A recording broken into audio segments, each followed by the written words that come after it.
अच्छा, पिछले लेक्चर में हमने किया था एपोप्टोसिस। अब हम करेंगे other pathways of cell death, जिसमें आ जाता है नेक्रोप्टोसिस और pyroptosis. Necroptosis is a combination of necrosis and apoptosis. इसमें इन्फ्लामेटरी रिस्पॉन्स शो होता है। इसके अलावा receptor interacting protein kinases activate होते हैं, RIP काइनेसिस, जो कि जो है सेल को जो है वो कर देते हैं डाइजॉल्व, ठीक है, जैसे कि नेक्रोसिस में होता है। ठीक है, क्या है कॉम्बिनेशन है नेक्रोसिस एपोप्टोसिस का। RIP काइनेसिस एक्टिवेट होते हैं जो कि सेल को जो है डाइजॉल्व कर देते हैं। उसके बाद प्रायोप्टोसिस में एक तो एपोप्टोसिस होती है और एक इन्फ्लामेशन होती है, और इसमें RIP काइनेसिस एक्टिवेट हो रहे थे। इधर इन्फ्लामोसोम जो है वो एक्टिवेट होते हैं, जो कि डेंजर सेंसिंग प्रोटीन कॉम्प्लेक्स होता है। कोई भी इंजरी हुई है उसको सेंस करते हैं, ठीक है। इसके एक्टिवेशन से क्या होता है, कैस्पेसिस एक्टिवेट होते हैं। कैस्पेसिस एक्टिवेट होंगे तो ऑब्वियसली एपोप्टोसिस होगी, ठीक है, जैसे हमने पीछे किया था। ठीक हो गया। नेक्रोप्टोसिस में कॉम्बिनेशन है एपोप्टोसिस नेक्रोसिस का। प्रायोप्टोसिस में क्या होता है कि ये इन्फ्लामेशन एपोप्टोसिस होता है। इधर RIP काइनेसिस, इधर इन्फ्लामोसोम, ठीक है। इधर सेल डाइजॉल्व हो जाएगा, इधर कैस्पेसिस और एपोप्टोसिस।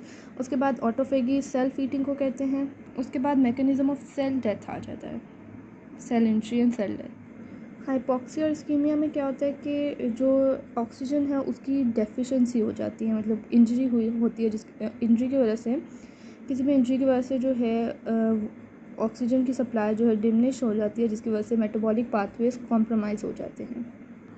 अच्छा, हाइपोक्सिया इस्कीमिया में क्या होता है कि ये एक ब्लड वेसल है, ठीक है। इधर इस्कीमिया हो गया, ऑक्सीजन की सप्लाई कम हो गई। ऑक्सीजन की सप्लाई जब कम हो गई है तो क्या होगा, फॉस्फोराइलेशन जो है, ऑक्सीडेटिव फॉस्फोराइलेशन जो ऑक्सीजन पे डिपेंडेंट है वो भी डिक्रीज़ हो जाएगी, ठीक है। अब वो डिक्रीज़ हो गई है तो ATP जो है वो भी डिक्रीज़ हो जाएगी, क्योंकि ATP is produced in this.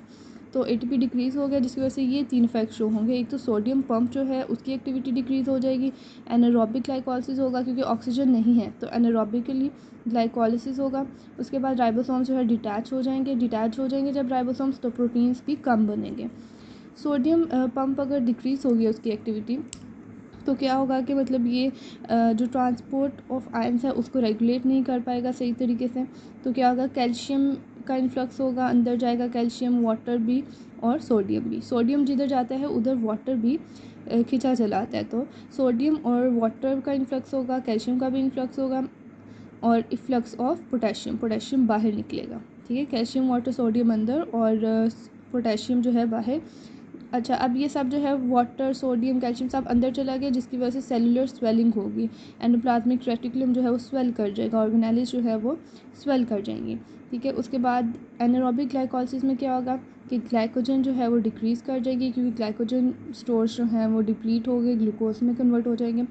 और एनारोबिक ग्लाइकोलिसिस में हमने पढ़ा था सेकेंड ईयर में बायोकेम में कि लैक्टिक एसिड प्रोड्यूस होता है, जिसकी वजह से जो है pH कम हो जाता है, एसिडिक pH, ठीक है। और इसके अलावा राइबोसोम्स का देख लिया, ठीक है। ये 3 देख लेना है, सोडियम पंप डिक्रीज़ होगा, एनारोबिक ग्लाइकोलिसिस और राइबोसोम्स जो है वो डिटैच हो जाएंगे, ठीक हो गया। सोडियम पंप की वजह से स्वेलिंग हो जाएगी, एनारोबिक में लैक्टिक एसिड जो है वो ज़्यादा हो जाएगा और pH कम। और इसमें एक और बात याद रखनी है कि बहुत से हाइपोक्सिक इंड्यूसिबल फैक्टर्स होते हैं, जिसमें से एक ये है हाइपोक्सिक इंड्यूसिबल फैक्टर, जिसका नाम है वेस्कुलर एंडोथेलियल ग्रोथ फैक्टर। ये क्या करता है, वेस्कुलोजेनेसिस करवाता है। कोई भी हाइपोक्सिक टिश्यू है वहाँ पे वेस्कुलोजेनेसिस करवाता है, नई वेसल्स बनाता है, जिसकी वजह से जो ऑक्सीजन डेफिशिएंसी है वो करेक्ट हो जाती है, ठीक हो गया।